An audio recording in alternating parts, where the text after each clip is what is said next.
और big breaking में बड़ी खबर जयपुर से आ रही है। प्रहलाद गुंजल के कांग्रेस में जाने की अटकलें जारी है। कल पूर्व विधायक गुंजल कांग्रेस में शामिल हो सकते हैं। हड़ौती के कद्दावर बीजेपी नेताओं में उनकी गिनती रही है और रामगंज मंडी और साथ ही कोटा उत्तर से गुंजल विधायक भी रहे हैं। बीजेपी में अपनी उपेक्षा से आहत बताए जा रहे हैं गुंजल और माना जा रहा है कि वो हाथ का दामन थाम सकते हैं। तो इस वक्त की बड़ी खबर जयपुर से है। प्रहलाद गुंजल के कांग्रेस में जाने की अटकलें तेज हो गई हैं। पूर्व विधायक गुंजल कांग्रेस में कल शामिल हो सकते हैं। बाबूलाल हमारे साथ, हमारे संवाददाता इस खबर पर ज्यादा जानकारी के साथ जुड़ गए हैं। बाबूलाल, जाहिर तौर पर चुनाव अब बेहद नजदीक, ऐसे में आयाराम गयाराम लगातार जारी है और इसी कड़ी में प्रहलाद गुंजल को लेकर भी अटकलें।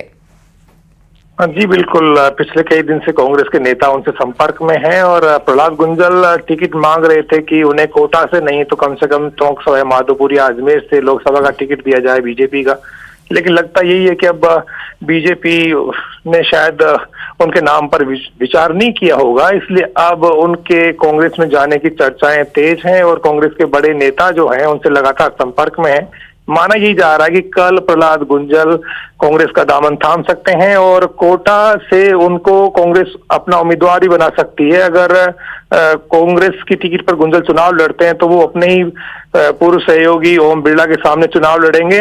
एक जमाने में ओम बिरला, प्रहलाद गुंजल और भवानी सिंह राजावत तीनों ने एक साथ राजनीति की शुरुआत करी थी कोटा से, और अब दोनों के बीच में अदावत खुलकर के सामने आ गई। पहले भी एक दूसरे के धुर विरोधी रहे हैं, लेकिन विधानसभा चुनाव के दौरान गिले शिकवे थोड़े दूर करने की कोशिशें हुई थी और प्रहलाद गुंजल और ओम बिरला नजदीक आए थे, लेकिन वो दौर जो है वो ज्यादा आगे नहीं बढ़ पाया और गुंजल जब चुनाव हार गए मामूली अंतर से, तो उसके बाद में उनको लग रहा था कि बीजेपी उनको लोकसभा का टिकट कहीं ना कहीं से देगी। लेकिन माना यही जा रहा है कि बीजेपी उनके नाम को कहीं से भी कंसिडर अब नहीं करती दिख रही है। तो ऐसी सूरत में अब वो कांग्रेस की तरफ जाते हुए दिख रहे हैं और कल यही माना जा रहा है कि प्रहलाद गुंजल कांग्रेस में जा सकते हैं और कोटा बूंदी लोकसभा सीट से कांग्रेस पार्टी उनको अपना उम्मीदवार बना सकती है। गुंजल बहुत कद्दावर नेता हैं हाड़ौती के। बाबूलाल, यही मैं समझने की कोशिश करी, उनका राजनीतिक स्टाइल क्या है और किस तरह के सियासी समग्रकरण और क्षेत्रीय समीकरण साधने की कोशिश प्रहलाद गुंजल के जरिए बीजेपी की रही है।